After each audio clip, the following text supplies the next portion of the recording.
Last చూసినటువంటి render props main purpose reusability. ఒకే కోడ్‌ని క్లిక్ కౌంటర్‌లోనూ చూసాం. సేమ్ కోడ్‌ని హోవర్ కౌంటర్‌లోనూ చూసాం.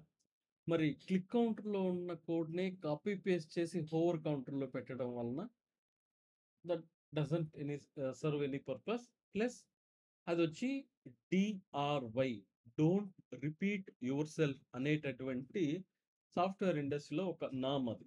ఒక రూల్ అనుకోండి. డీఆర్ అనేది ఒక rule. So, don't repeat your self అనే రూల్‌కి అది అగైనెస్ట్ కాబట్టి, ఏదో విధంగా కోడ్ ఒక చోటే రాసుండాలి.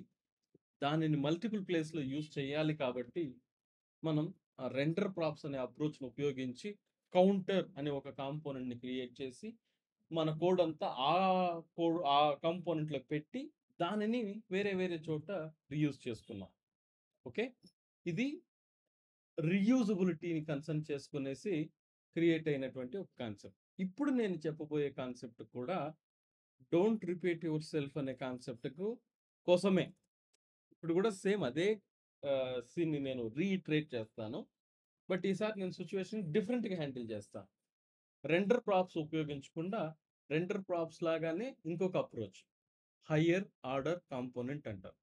హయ్యర్ ఆర్డర్ కాంపోనెంట్ ఎలా వర్క్ అవుతుందంటే, మన రియల్ లైఫ్‌లో చెప్పాలంటే, మనం 90స్‌లో ఎర్లీ 2000లో చూసామంటే, ఒక ఎంప్టీ క్యాసెట్ తీసుకొని పోయి ఆడియో షాప్‌లో ఇస్తాం. చెప్పి నాకు పలానా, పలానా సినిమా సాంగ్స్ కావాలని వాడికి లిస్ట్ ఇస్తే, వాడు ఆ సాంగ్స్ దాంట్లో లోడ్ చేసి ఇచ్చేస్తాడు. మాకైతే క్యాసెట్‌లు, మీరు సీడీలు చూసుంటారు. మీరు క్యాసెట్‌లు చూసి ఉండకపోయినా, సీడీలు ఎక్కువ యూజ్ చేసి ఉండకపోవచ్చు. బట్ మేమైతే క్యాసెట్‌లు ఎక్కువ యూజ్ చేసాం. సీడీలు, ఇప్పుడు పెన్ డ్రైవ్‌లు. ఓకే. సో, కాన్సెప్ట్ ఏంటంటే, బ్లాంక్ సీడీని ఎత్తుకొని పోయి ఇవ్వడం. ఆ వ్యక్తి మనకు కావాల్సిన ఇన్ఫర్మేషన్‌ని లోడ్ చేసి మనకిస్తాడు. మనం యూజ్ చేసుకుంటాం. ఆ కాన్సెప్ట్ మైండ్‌లో పెట్టుకోండి. ఇక్కడేంటంటే, ఒక బ్లాంక్ కాంపోనెంట్‌ని సీడీ షాపోనికి ఇచ్చిన మాదిరి పంపిస్తాం. ఆ బ్లాంక్ కాంపోనెంట్‌లో కౌంటర్ అనే వేరియబుల్ వాడే సెట్ చేసేస్తాడు. ఇంక్రిమెంట్ కౌంటర్ అనే ఫంక్షన్ వాడే సెట్ చేసి మనకిచ్చేస్తాడు. మనం దాన్ని వాడుకోవడం. సో, ఇక్కడ కూడా కోడ్ రీయూజబిలిటీయే మెయిన్ కన్సర్న్. కోడ్‌ని మరలా మరలా రీయూజ్ చేయాలి. ప్లస్ మల్టిపుల్ ప్లేసెస్‌లో ఆ కోడ్ ఉండకూడదు. ఓకే. Same concept. ఇది మనం రెండర్ ప్రాప్స్‌కి కూడా ఇది అన్వయిస్తుంది. కాకపోతే రెండర్ ప్రాప్స్ ఏం చేసాము, దాని లోపల ఉండే రెండర్ అనే ఒక మెథడ్‌ని కాల్ చేసినాము. ఇక్కడేం చేస్తామంటే మొత్తం కాంపోనెంట్‌నే వాడికిచ్చేస్తాం. మొత్తం కాంపోనెంట్‌నే వాడికిచ్చేసి, వాడేం చేస్తాడు, ఆ కాంపోనెంట్‌లో నీకు కావాల్సినటువంటి కొన్ని మెథడ్స్‌ని, ప్రాపర్టీస్‌ని యాడ్ చేసి మరలా నీకిస్తాడు. సో, వాడి దగ్గరికి పోయేటప్పుడు అది ఎంప్టీ కాంపోనెంట్. రిటర్న్ వచ్చేటప్పుడు ప్రాపర్టీస్ లోడ్ అయ్యి ఉంటుంది. సో, ఇది concept. So, let me change this name HOC small లెటర్‌లో పెట్టేస్తాను. Higher order component. HOC stands for higher order component. First దీని యొక్క యూజ్ కేసెస్‌ని క్రియేట్ చేసి చూపిస్తాను. 3D యాప్ ఓ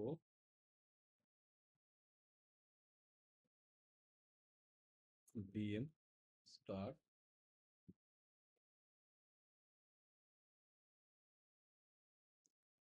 Okay, let me create two components.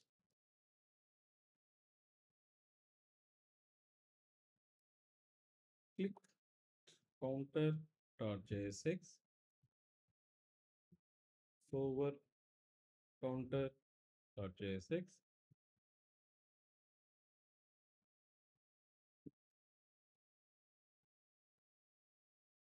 button, increment,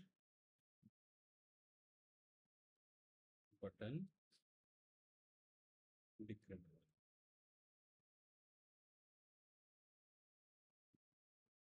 Const variable count అనే variable set count అనేటటువంటి method use state by default it is 0 const handle increment equal to a function which set count equal to count plus 1, const handle decrement set count equal to count minus 1,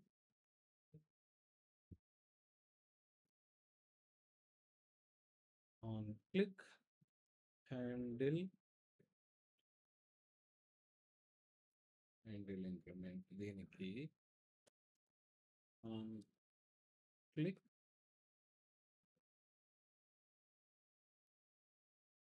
let me go to app.js దీన్నంతా delete చేసేద్దాం. click counter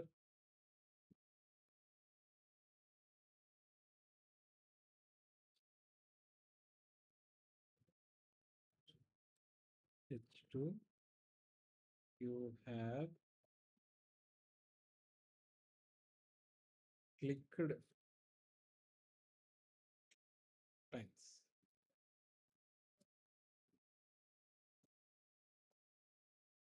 When I click, very straight forward, పెద్ద logic ఏం లేదు. ఒక variable declare చేశాను, దాన్ని ఇక్కడ increment చేశాను, ఇక్కడ డిక్రిమెంట్ చేశాను, ఈ బటన్ క్లిక్ చేసినప్పుడు ఇంక్రిమెంట్ కాల్ చేశాను, ఈ బటన్ క్లిక్ చేసినప్పుడు డిక్రిమెంట్ కాల్ చేశాను. ఏం పెద్ద very simple and straight forward logic. Same దీన్ని యాజ్ ఇట్ ఈజ్గా అలానే కాపీ పేస్ట్ చేసుకెళ్తాను, ఓవర్ కౌంటర్లో పెడతాను, ఇక్కడ పేస్ట్ చేస్తున్నాను. సో ఆన్ క్లిక్ బదులు on mouse over, on mouse out. Mouse తీసుకెళ్ళినప్పుడు ఇంక్రిమెంట్ చేయమంటున్నాను, మౌస్ వెనక్కి తీసుకొచ్చేటప్పుడు డిక్రిమెంట్ చేయమంటున్నాను. app.jsలోకి వెళ్ళి ఇక్కడ ఒక హారిజాంటల్ లైన్, సారీ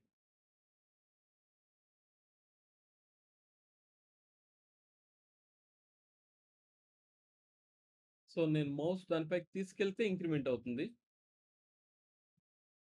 దీనిపై నుంచి బయట తీసేస్తే డిక్రిమెంట్ అవుతుంది, దీన్ని క్లిక్ చేస్తే ఇంక్రిమెంట్ అవుతుంది.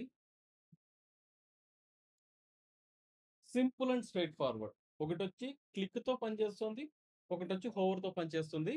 Very very straightforward. ఇప్పుడు మన మెయిన్ ఇంటెన్షన్ ఏంటంటే, మీరు ఇక్కడ చూసారంటే హోవర్ కౌంటర్లోనూ సేమ్ కోడ్ ఉంది, క్లిక్ కౌంటర్లోనూ సేమ్ కోడ్ ఉంది, which is against our DRY concept. Don't repeat yourself. మిమ్మల్ని మీరే రిపీట్ చేస్తున్నారు, మీ కోడ్ మీరే కాపీ పేస్ట్ చేస్తున్నారు, which is not correct way. అందులోనూ మనం 2-3 ఏళ్ళు ఎక్స్పీరియన్స్డ్ క్యాండిడేట్గా వెళ్ళేటప్పుడు కాపీ పేస్ట్ చేస్తే ఫస్ట్ కారు చేస్తారు. సో ఎందుకు ఈ సిచ్యువేషన్ హ్యాండిల్ చేయలేకుండా పోతున్నావు, ఎందుకు కాపీ పేస్ట్ చేస్తున్నావు అని అడుగుతారు. So we have to handle that. దాన్ని హ్యాండిల్ చేసే కాన్సెప్టే హయ్యర్ ఆర్డర్ కాంపోనెంట్, లేదా ఇంతకుముందు మనం అప్రోచ్ అయినటువంటి రెండర్ ప్రాప్స్ అనే అప్రోచ్ని వాడి ఉండొచ్చు, that's also acceptable. Otherwise higher order component approach కూడా వాడించవచ్చు.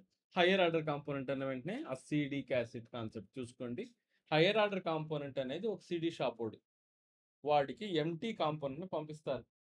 మనకు కావాల్సినటువంటి ఇంక్రిమెంట్ కౌంటు, డిక్రిమెంట్ కౌంటు అంతా వాడే క్రియేట్ చేసి మీకు ఇచ్చేస్తాడు. అర్థమైందా? దీన్ని మీరు వాడుకుంటారు. సో కోడ్ ఇప్పుడు వీడి దగ్గరే ఉంది, క్లిక్ కౌంటర్లోనో హోవర్ కౌంటర్లోనో కోడ్ లేదు, వీడి దగ్గర ఉంది code. So let me create a component called HOC component .jsx rax. ఇప్పుడు app.jsని కాసేపు నేను కమెంట్ చేసి పెడతాను. ఓకే, HOC కాంపోనెంట్ నేను చెప్పినట్టు ఆడియో షాప్ వాడు మీ దగ్గర నుంచి మీరిచ్చే కాంపోనెంట్ని వాడు తీసుకుంటాడు. సో క్లిక్ కౌంటర్లోకి వెళ్ళి మీరు app.jsకి మీరు ఎక్స్పోర్ట్ ఏం చేస్తున్నారు, క్లిక్ కౌంటర్ని ఎక్స్పోర్ట్ చేస్తున్నారు కదా. ఇదేం చెప్పాలి తెలుసా, నా దగ్గర క్యాసెట్ లేదు, ఆడియో షాప్ ఓన్ దగ్గర క్యాసెట్ ఉందని. ఇక్కడ మీరు ఆడియో షాప్ ఓన్ పేరు పెట్టాలి, అంటే మీ కాంపోనెంట్ ఆడియో షాప్ ఓన్కి పంపిస్తారు. వాడేం చేస్తాడు మొత్తం మెథడ్ యాడ్ చేసి మళ్ళా మీకే రిటర్న్ ఇస్తాడు. అర్థమైందా? మీకు రిటర్న్ ఇచ్చిన దాన్ని మీరిక్కడ ప్రాప్స్ రూపంలో రిసీవ్ చేసుకుంటారు. Which will be display in app component. Once again చెప్తాను చూడండి. మీరు డైరెక్ట్‌గా మీరు క్రియేట్ చేసిన కాంపోనెంట్‌ని ఎక్స్‌పోర్ట్ యాప్ డాట్ జేఎస్‌కి చేయకుండా, మీరు క్రియేట్ చేసినటువంటి కాంపోనెంట్‌ని హైయర్ ఆర్డర్ కాంపోనెంట్‌కి పంపిస్తే, వాడు మనకు కావాల్సిన మెథడ్స్ అంతా వాడు యాడ్ చేస్తే, అది మనకిక్కడ ప్రాప్స్ రూపంలో అవైలబుల్ ఉంటుంది. So, now I need to cut this HOC component పంపిస్తారు. స్టెప్ 1 మన కాంపోనెంట్‌ని హెచ్ఓసికి పంపాం. అక్కడికెళ్ళండి. మన కాంపోనెంట్‌ని హెచ్ఓసిలో రిసీవ్ చేసుకున్నాం. వాడేం చేస్తాడంటే, మీరిచ్చిన కాంపోనెంట్‌నే రిటర్న్ ఇవ్వడు. వాడొక కాంపోనెంట్ క్రియేట్ చేసి, ఆ కాంపోనెంట్ లోపల మన కాంపోనెంట్‌ని పెడతాడు. బాగా అర్థం చేసుకోండి లాజిక్. వాడు వాడు మే వాడేం చేస్తాడంటే, కాన్స్ట్ వాడు కాంపోనెంట్ క్రియేట్ చేస్తాడు. దాని పేరు న్యూ కాంపోనెంట్.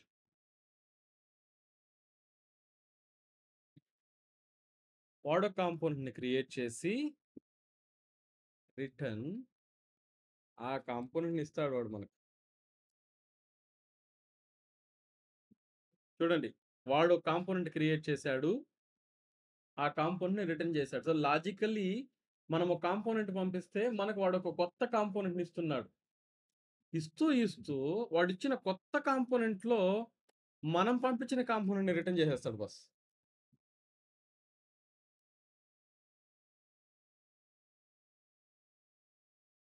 ఇది మన కాంపోనెంట్ యాక్చువల్‌గా.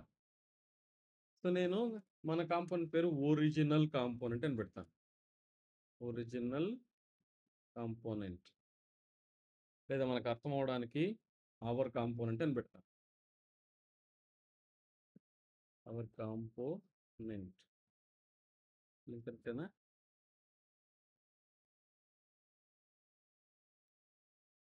ఇచ్చేటప్పుడు మనం ఏమేమంతా డిక్లేర్ చేసుకున్నామో అవన్నీ వాడు డిక్లేర్ చేసుకుంటాడు.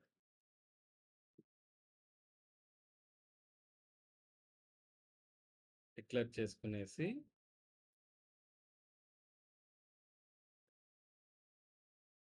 ఈ కాంపోనెంట్‌లో handle increment, handle increment, handle decrement, handle decrement, count.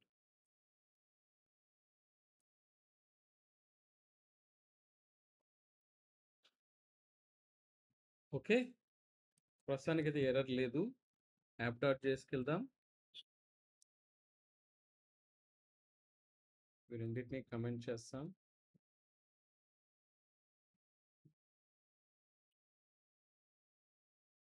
Click counter. ఈ క్లిక్ కౌంటర్ ఏమైంది? హెచ్ఓసికెళ్ళింది. హెచ్ఓసి ఏం చేశాడు మీ దగ్గర నుంచి అవర్ కాంపోనెంట్ తీసుకునేసి, ఆ కాంపోనెంట్‌ని ఇంకొక కాంపోనెంట్‌లో క్రియేట్ చేసి రిటర్న్ ఇస్తున్నాడు. అలా వచ్చింది మనకి ఈడ క్లిక్ కౌంటర్‌లో ప్రాప్స్ రూపంలో వస్తుంది బాస్. Console log props.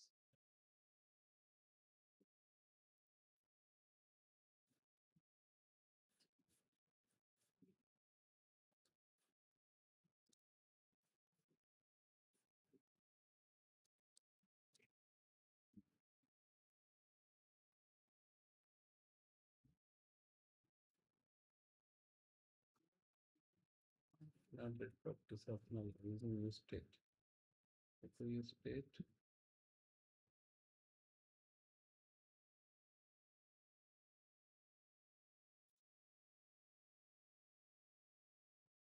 ఎప్పుడు చూసాం.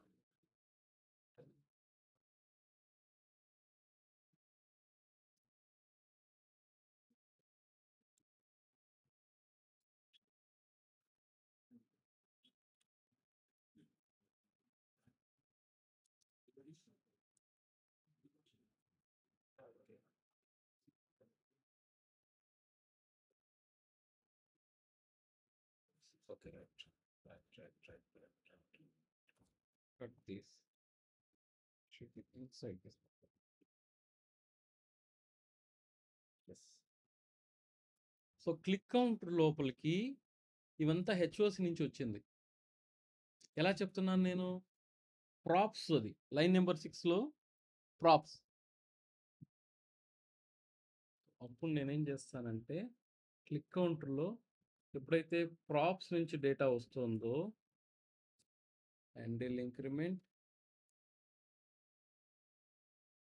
హ్యాండిల్ డిక్రిమెంట్, కౌంట్ 3 ప్రాప్స్ నుంచి తీసుకొని వీటిని మొత్తం లేపేశాను. If I refresh, click counter is very clean. నా క్లిక్ కౌంటర్‌లో ఏమన్నా ఉందా కోడ్? ఏం జరిగింది యాక్చువల్‌గా? క్లిక్ కౌంటర్ అని ఒక కాంపోనెంట్ క్రియేట్ చేసి హెచ్ఓసికి పంపాను. ఇది. హెచ్ఓసి ఏం చేసింది? మనం పంపించినటువంటి కాంపోనెంట్ తీసింది. కాసేపు అట్నే పెట్టుకొని, అది ఒక కొత్త కాంపోనెంట్ క్రియేట్ చేసుకొని, ఆ కాంపోనెంట్‌లోనే యూజ్ స్టేటు, ఇంక్రిమెంటు, డిక్రిమెంట్ అంతా క్రియేట్ చేసుకునేసి, తర్వాత మనం ఇచ్చిన కాంపోనెంట్‌లో అది పెట్టి, ఇది రిటర్న్ ఇచ్చింది. ఎప్పుడైతే ఇది రిటర్న్ ఇచ్చిందో, ఈ న్యూ కాంపోనెంట్‌ని క్రియేట్ చేసుకొని, ఆ న్యూ కాంపోనెంట్ రిటర్న్ ఇచ్చింది. ఈ న్యూ కాంపోనెంట్ లోపల ఉంది మన కాంపోనెంట్. మరలా యథావిధిగా అది హెచ్ఓసి అనేది అప్‌లోడ్ అయింది. సో, ఎప్పుడైతే హెచ్ఓసి నుంచి ఎక్స్‌పోర్ట్ అవుతోందో, ఇక్కడ క్లిక్ కౌంటర్‌కొచ్చేలోపు, ఆ హెచ్ఓసి లోపల వచ్చే ప్రాపర్టీస్ అన్నీ నీకు ప్రాప్స్ రూపంలో అవైలబుల్ అయింది. దాన్ని నువ్వు తీసుకొని వాడుకున్నావు. ఇదే పని నేను హోవర్ కాంపోనెంట్‌లో కూడా పోయి చేయబోతాను. అన్ break, go to hover component. డైరెక్ట్‌గా ఎక్స్‌పోర్ట్ చేయకుండా హెచ్ఓసి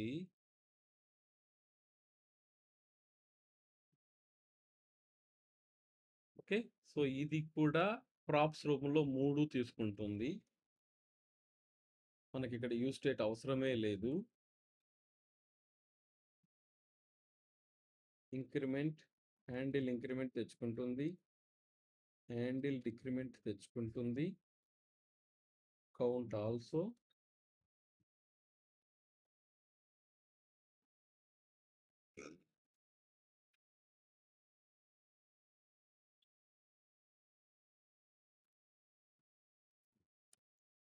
సో, నా హెచ్ఓసి క్లియర్. సారీ, నా హోవర్ కాంపోనెంట్ క్లియర్.